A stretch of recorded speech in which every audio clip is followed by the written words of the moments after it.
Sindh high court में खज्जी ground में तजावुजात के खिलाफ दरख्वास्त की समाअत। अदालत ने मेयर कराची को नोटिस जारी करते हुए जाती हैसियत में तलब कर लिया है। मजीद जानते हैं डॉन न्यूज के नुमाइंदे शफी बलोच से। जी शफी बलोच, बताइएगा।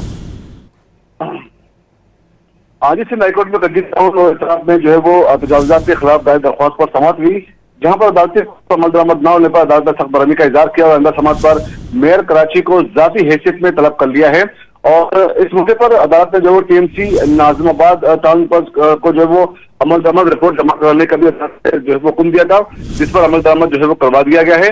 और दरख्वास्त गुजार उस्मान फारूक एडवोकेट ने कहा कि खज्जी ग्राउंड से कचरा साफ कर दिया गया है और ग्राउंड की बहाली के लिए जो है वो एशियाई तरक्की बैंक के ताउन से 36 करोड़ रुपए मालियत का जो है मनसूबा जो है वो जारी किया गया है।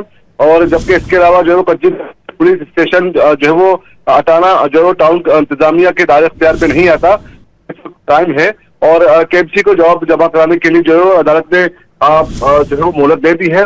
और अदालत ने मेयर कराची को नोटिस जारी करते हुए आइंदा समाअत के अमल दरामद से मुतालिक रिपोर्ट पेश करने का अदालत ने हुक्म दे दिया और दरख्वास्त पर समाअत अदालत ने 1 हफ्ते तक के लिए जो है वो मुलतवी कर दी है। जी शफी बलोच अपडेट कर रहे थे, आपका शुक्रिया।